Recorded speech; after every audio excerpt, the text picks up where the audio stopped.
সকাল সকাল মার সাথে একচোট ঝামেলা হয়ে গেল এই রান্না করার কারণে। আসলে তোমাদেরকে তো বলেইছি আমার শরীরটা ভালো না, জ্বর জ্বর, সেই জন্য আমার কোনো কাজ করতেই ইচ্ছে করছে না। ওদিকে মার খুব ইচ্ছে হয়েছে আমার হাতে সয়াবিন খাওয়ার, সেই মতো আজকে ভেবেছিলাম আমি সয়াবিনের তরকারিটা রান্না করব, তবে এত পরিমাণ আমার শরীরটা খারাপ করছিল, উঠে করতেই ইচ্ছে করছিল না। যাই হোক, জোর করে রান্নাটা কমপ্লিট করলাম। আর এদিকে বৃষ্টি তো থামার নামই নিচ্ছে না। আজকে লাঞ্চের মেনুতে অনেক কিছু ছিল, আর মা এখানে খুব সুন্দর করে সাজিয়ে আমাকে খেতে দিয়েছিল, তবে বিশ্বাস করো আমি সেভাবে কিছুই খেতে পারিনি, ঘুমিয়ে পড়েছিলাম। সন্ধ্যাবেলায় মা করে দিয়েছিল আদা দিয়ে চা, গরম গরম চাটা খেতেই বেশ ভালো লাগছে। আসলে যে কোনো লিকুইড খাবার আমি খেতে পারছি, বাদ বাকি কোনো কিছুই আমার মুখে ভালো লাগছে না। বাবা এদিকে অনেকগুলো চপ নিয়ে এসেছিল, তাই মুড়ি মাখা হলো।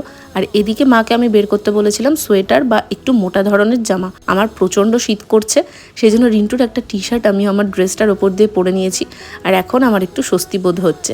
রাতের মেনুতে ছিল রুটি, তবে আমার রুটি খেতে ভালো লাগবে না বলে ওটাকে মা একটু তেলে ভেজে আমাকে ডিনারটা দিয়ে দিল।